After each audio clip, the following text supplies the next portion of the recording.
சிந்தனைக்காக தண்ணீர் ஒரு நாள் தன்னோட நண்பனான பாலை பார்க்க போயிருக்கு. பால் தண்ணியை பார்த்த உடனே என்னோட நண்பா அப்படின்னு சொல்லி அன்போட கட்டி அணைச்சதாம். அங்கு ஒரு ஆச்சரியமான விஷயம் நடக்குது. இதுவரைக்கும் குறைவான விலையில் இருந்த தண்ணீர் ரொம்பவுமே அதிகமான விலைக்கு மாறிடுச்சு.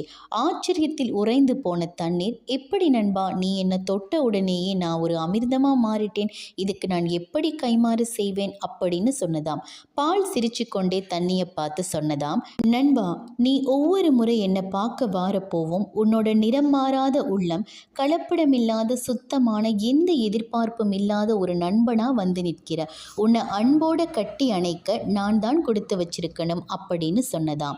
ஆனாலும் தண்ணீரோட மனசு ஏத்துக்கல. நண்பா, எப்படியும் ஒரு நாள் என்ன ஒரு பாத்திரத்துல ஊத்தி கொதிக்க வைப்பாங்க, அப்ப நான் உனக்காக நீராவியா மாறி மேலே போயிருவேன்னு சொல்லும்போது பாலோட மனசு உடைஞ்சி பால் என்ன சொல்லுதுன்னா, நண்பா, உன்னை கொதிச்சு நீராவியா மாத்தணும்னு நினைக்கிற அந்த நெருப்பை நான் பாலா பொங்கி அணைச்சிருவேன்னு சொல்லுதாம். இதுதாங்க உண்மையான அன்பு.